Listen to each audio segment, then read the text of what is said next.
What's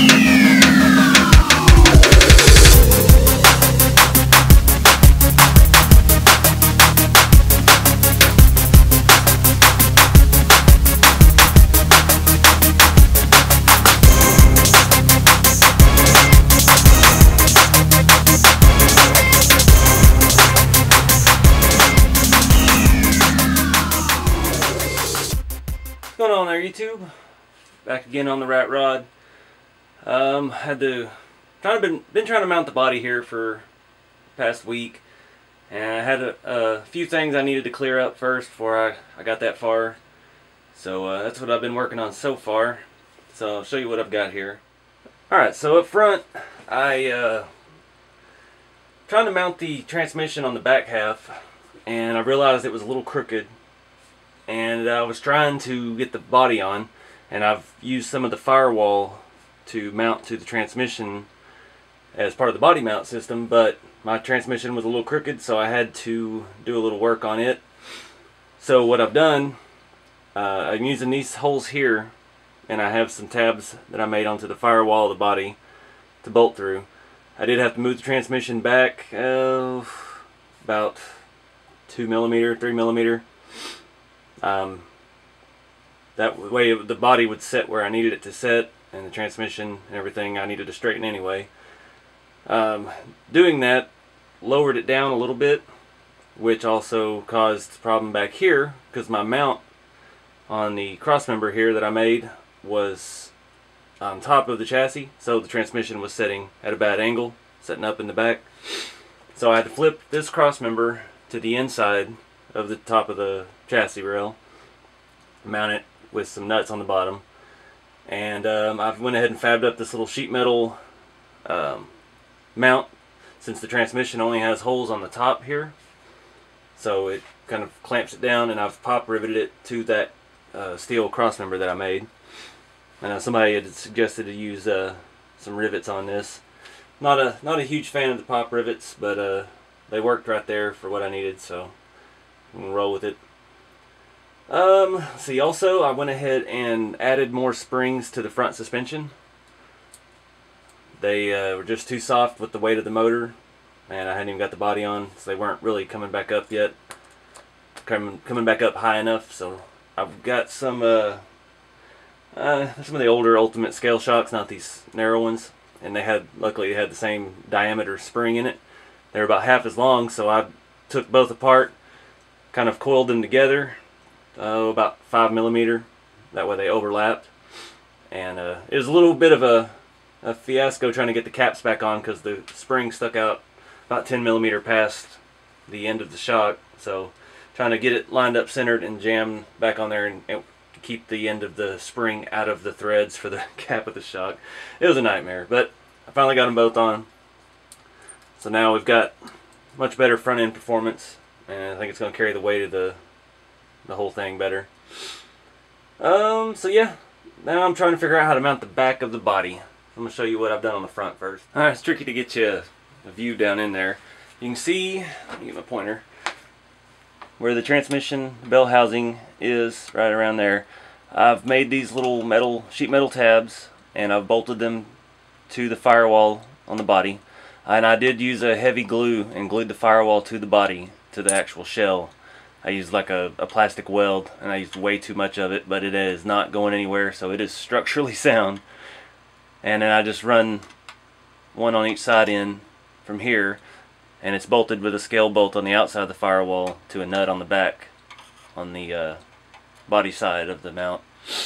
And you see I've got those bent a little bit so they fit better. My transmission is where I want it. See, it's right there centered, it's exposed, and I want to keep it that way.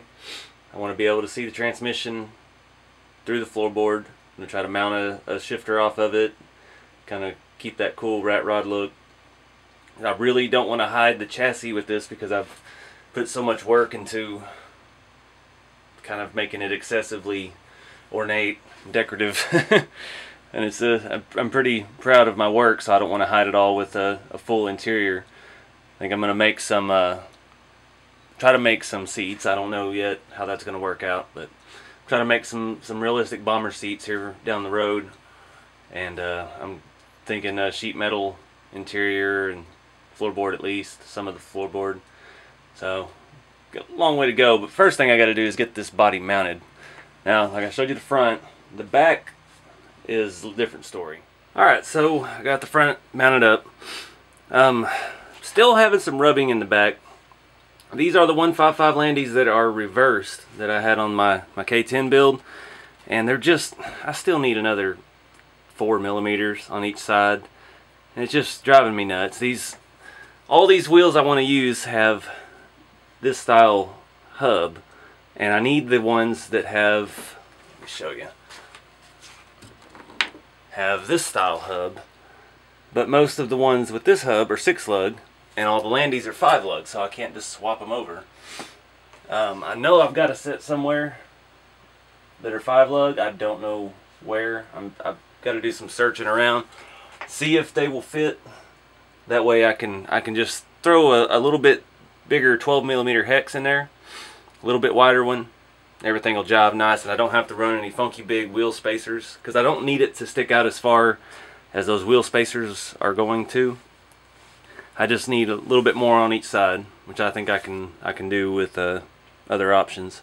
The fronts, I still don't know. I've got to do some shopping. I'm gonna have to try to find some 5-lug center hubs for like a semi truck, which I don't think I'm gonna find because they're all 8 or 10 lugs. I think even the scale ones are like that. Something that doesn't have a hex in it, or I can just drill them out once I decide what I'm gonna run. I do have another set of 155 Landies that are unpainted, so not sure. I really like this setup, but I really like this setup on my big red lowrider, so I don't want to have the same on both. So I may paint the other one something or black or I don't know what for this, and try to find me some more different tire setup for it. But yep, for now I'm just gonna keep swapping stuff out on here until something sticks.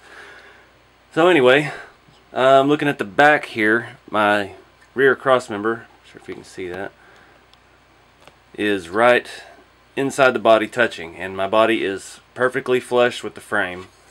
So it's completely channeled over the chassis, which is good. I would like it lower, but this is how it's turned out, so this is what we're gonna roll with.